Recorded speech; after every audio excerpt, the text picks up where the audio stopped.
peux amener ta voiture chez le mécano, tu t'attends pas à ce qu'il prenne ta voiture et qu'il te montre qu'il sait faire des jolis dérapages sur le parking ou qu'il aille sur un circuit pour battre des chronomètres pour te prouver qu'il est capable de réparer ta voiture. Non, tu lui fais confiance, tu sais que c'est un mécanicien, tu lui donnes ta voiture, il y a une problématique et lui, il résout cette panne, quoi. Finalement, il y a une panne et il résout la panne. Et c'est ce qu'on attend d'un mécano. On peut...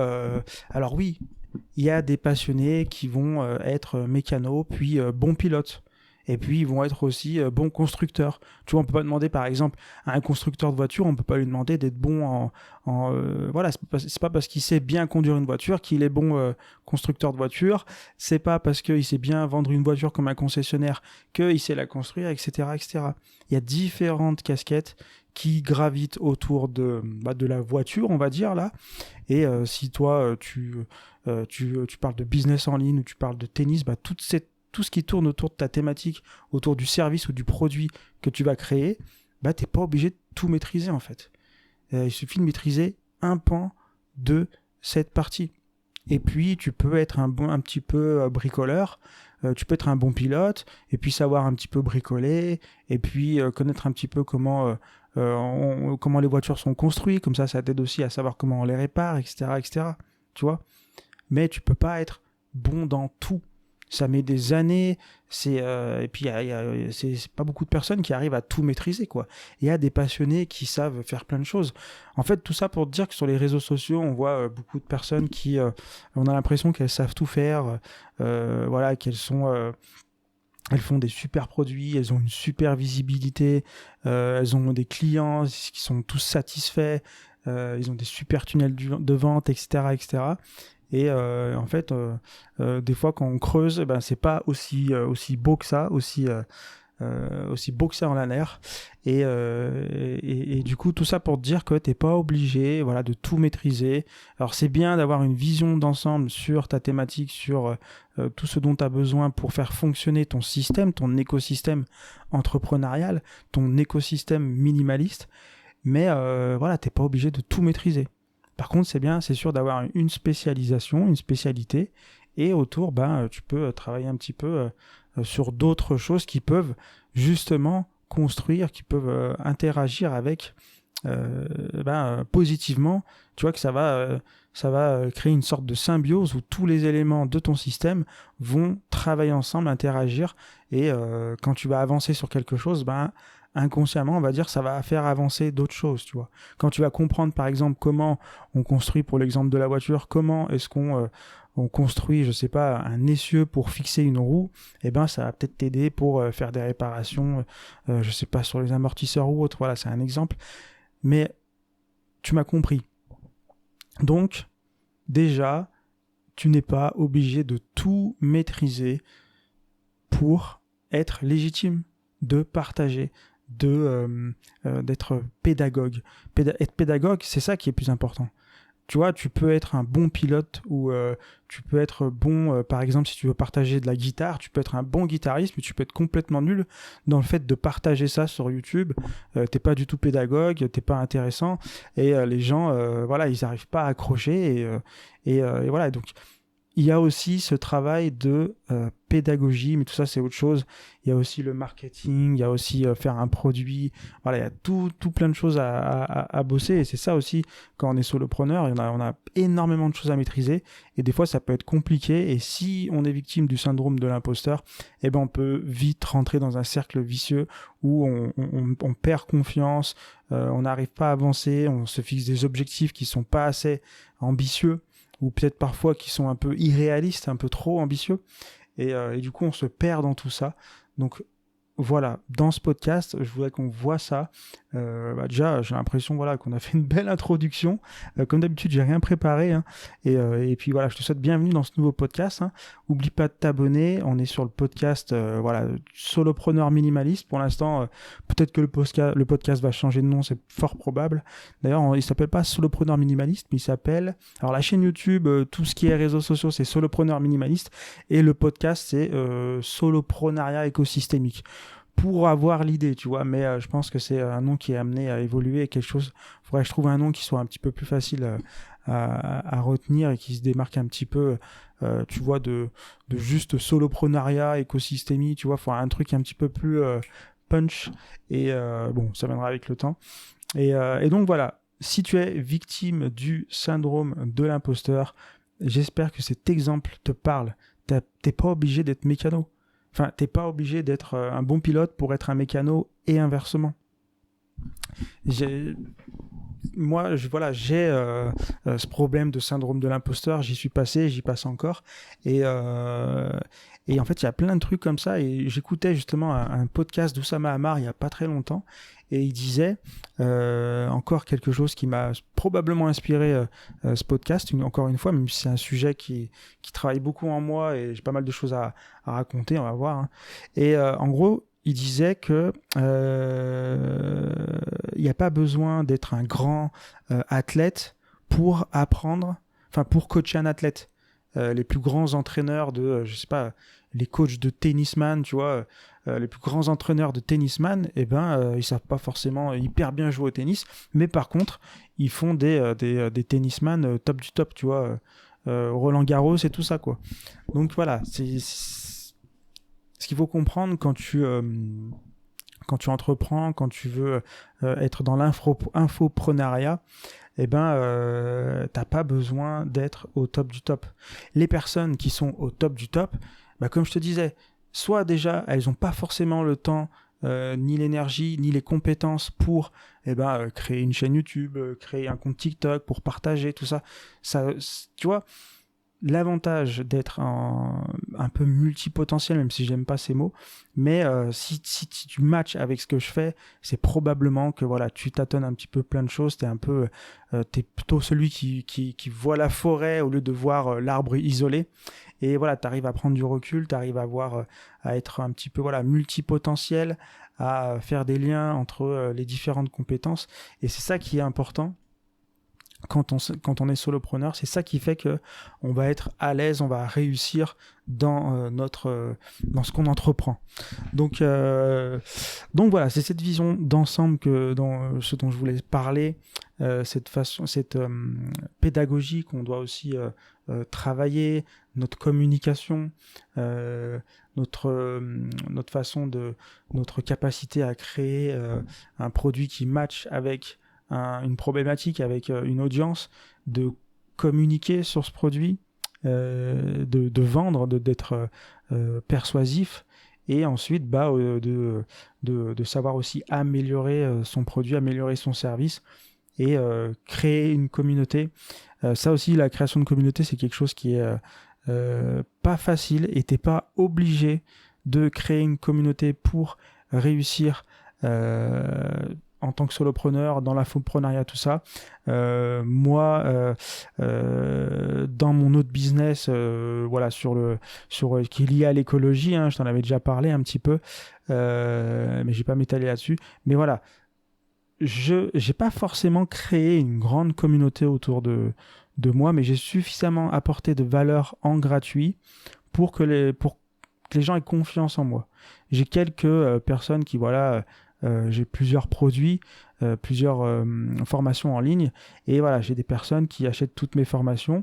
Il n'y en a pas beaucoup, mais il y en a quelques-unes. Mais voilà, elles sont pas forcément sur les réseaux sociaux, tu vois. Quand on regarde ce que je fais, on n'a pas l'impression que j'ai créé une communauté. Et même quand je regarde au sein de mon écosystème, il n'y a pas forcément énormément d'interactions entre mes clients, j'ai pas énormément d'interactions avec mes clients, mais ça fonctionne quand même, tu vois. Donc c'est quelque chose que j'aimerais améliorer, hein, ce côté communauté, développer une communauté. Voilà, il faut peut-être que je travaille un peu plus les fondements tu vois, les valeurs que je peux prôner, défendre, tout ça pour rassembler, peut-être avoir aussi un ennemi commun, tu vois, tout ça, il faut le travailler. J'avais un petit peu travaillé tout ça à des moments, et c'est vrai que ça fonctionne, tu as beaucoup de retours quand tu rentres dans ça, dans défendre des valeurs. Là, c'était lié à l'écologie, par exemple, où voilà, tu trouves des valeurs de restaurer la terre, tout ça et tout. Et en même temps, et ben j'ai perdu ce que je voulais dire. Mais en gros, voilà, il faut aussi avoir un ennemi commun. Voilà, c'est ça. Le fait aussi d'avoir un ennemi commun, ça aussi, ça rassemble énormément. Et quand j'avais un peu joué sur ces cordes sensibles, on va dire, quand je faisais des mails, j'envoyais. J'étais juste en mail, enfin, pour me suivre, et à un moment donné, j'avais suivi un petit peu cette mouvance du mail quotidien, mais moi je faisais plutôt 2 à 3 mails maximum par semaine. Et encore, je crois que je faisais plus 1 ou 2 mails que 2 à 3 mails, je me souviens plus exactement. Parce que aussi en même temps je faisais des articles, mais bon bref.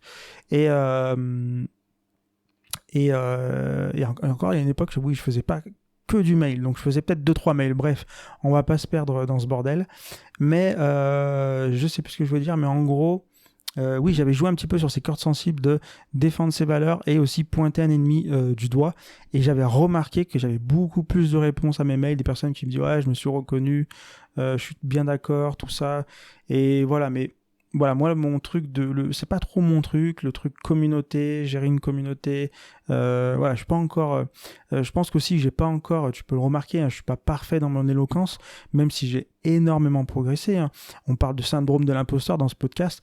Moi, je pars de loin et pas pour rien au début. Hein, mais bah, c'est comme tout le monde au final. Hein, toutes les personnes qui aujourd'hui que tu vois sur Internet sont super à l'aise devant la caméra ou au podcast ou sur les réseaux sociaux. Bah, c'est des personnes qui au début, pour la plupart, il y a des gens pour qui c'est inné, mais pour la plupart, bah voilà, on n'est pas à l'aise devant une caméra, on n'est pas à l'aise pour partager, surtout voilà, qui suis-je pour partager ses conseils, tout ça. Donc on veut aussi être parfait, alors on va faire des recherches pour être sûr de pas dire une connerie.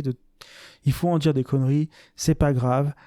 Bref, on va pas se perdre, mais en gros, je sais plus où je suis parti, mais en gros, le syndrome de l'imposteur, c'est juste un manque de confiance. C'est quelque chose que tu peux travailler. Et comme je disais, il n'y a pas besoin d'être un bon pilote pour être un bon mécano. Et comme disait Oussama Hamar, il n'y a pas besoin d'être un bon tennisman pour être un entraîneur de tennisman de haut niveau. Donc la pédagogie, voilà, on en revient à cette notion de pédagogie, ça c'est important quand tu veux faire du business sur Internet, surtout en infoprenariat. Et ben voilà, il va falloir que tu sois bon communicant, bon pédagogue, et comme je disais, bah, pas forcément bon dans la gestion de communauté, même si c'est un peu la nouvelle tendance. Là, il y a aux États-Unis, c'est en train de prendre de l'ampleur. Là, le community builder, c'est cette compétence de créer des communautés. Ça devient de plus en plus important, surtout avec les IA qui sont en train d'arriver. Donc, on va de plus en plus se rapprocher de l'humain, donc de la communauté, du lien. Mais je pense que cette transition, elle se fera aussi naturellement. Peut-être qu'aujourd'hui, dans certaines thématiques, dont celle moi que je traite là sur l'écologie, c'est pas forcément des thématiques qui vont tout de suite faire des communautés, même s'il y a beaucoup de valeurs qui sont partagées. Mais voilà, c'est pas toutes les thématiques ne sont pas simples à community builderer, mais on peut pas construire des communautés c'est pas facile. Mais je pense qu'avec le temps, avec l'arrivée des IA, tout ça, on va être de moins en moins, tu sais, à partager comme ça one shot des podcasts ou des conseils sur Internet, et plus peut-être partager des expériences. Enfin, on ne sait pas vraiment comment ça va se passer, la transition, mais il va y avoir une transition qui va se faire petit à petit, parce que les IA vont être de plus en plus spécialisées. On voit là les vidéos avec Google OV3, je crois, ou O3, je ne sais plus, où tu peux, avec un prompt, créer des vidéos hyper réalistes. Enfin bref, tu as aussi des avatars qui miment ton visage, tes mimiques, tout ça. Enfin, l'IA, elle évolue énormément, que ce soit dans le côté création de contenu, donc c'est-à-dire créer des vidéos, créer du texte, et aussi dans l'expertise, quoi, être de plus en plus doué. Donc l'expertise perd de la valeur en plus de ça. Donc on va plus dans une ère où justement si on est multipotentiel, si on arrive à plutôt être intéressé par plein de sujets différents et à faire des liens intéressants, et pas forcément être expert sur un sujet, on va forcément dans une ère où l'avantage concurrentiel va se trouver ici, dans cette façon de voir le monde, voir le business de manière avec beaucoup plus de recul. Et après, il faut aussi savoir utiliser les outils qui sont à notre disposition, qui vont être à notre disposition avec les IA, tous les outils qui vont évoluer. Et ça, il va falloir aussi savoir les maîtriser, savoir déployer de l'expertise. Donc voilà en gros. C'est un peu parti dans tous les sens comme d'habitude. Mais si tu devais retenir qu'une chose, c'est qu'il n'y a jamais eu besoin d'être le mécanicien pour savoir conduire des voitures, et ça va être de moins en moins le cas. On va plus vers une ère généraliste, une ère où on va plutôt être dans l'humain, dans les valeurs, dans la perspective, voilà, dans tout un tas de choses qui sont... En fait, il y a pas longtemps, j'avais entendu, je crois que c'était qui avait dit ça? Le mec de OpenIA, Sam Altman, je crois, qui a dit qu'on verra bientôt le premier solopreneur milliardaire, parce que justement, maintenant, il n'y a plus besoin, on va dire, il n'y a plus besoin d'avoir une équipe d'experts, il n'y a plus besoin de savoir tout maîtriser. Enfin, en tout cas, si, mais on a de plus en plus d'outils, comme quoi, tu vois, c'est ça en fait. Un bon business en ligne qui fait beaucoup de chiffres d'affaires, des millions, des dizaines de millions, des centaines de millions, c'est pas un seul mec qui fait ça. C'est parce qu'il y a plein d'expertises différentes qui travaillent ensemble. Et à la tête de ça, il y a souvent un CEO, et bref. Mais en gros, quand tu es solopreneur, tu peux être minimaliste, tu peux réussir, tu peux avoir ton petit business autour de ta passion, autour d'une problématique, et vendre des produits, vendre des services, faire de l'affiliation, etc., et arriver à te sortir un bon salaire en tant qu'entrepreneur, et sans avoir une grande équipe. C'est possible, et ça va être de plus en plus possible, de plus en plus facile. Donc voilà, c'est ce que je vais partager dans ce podcast. Donc n'hésite pas à t'abonner. N'oublie pas aussi que dans la description, tu auras un lien pour télécharger mon e-book, pour t'aider à lancer un business minimaliste, les principaux outils dont tu as besoin pour lancer un business minimaliste. Et aussi, il y a un lien pour rejoindre un groupe Telegram où on peut échanger. C'est vraiment un groupe de discussion comme un WhatsApp, mais sauf que c'est sur Telegram. Tu dois certainement connaître Telegram, et voilà, on peut discuter, c'est pas juste un canal, c'est vraiment un endroit où on peut discuter, échanger, et pourquoi pas commencer à créer une communauté autour de tout ça. Donc si ça te dit, moi ça me ferait plaisir d'échanger avec toi, donc n'hésite pas à rejoindre le Telegram, et puis voilà, sur ce je te laisse, et puis on se retrouve dans un prochain épisode. Salut.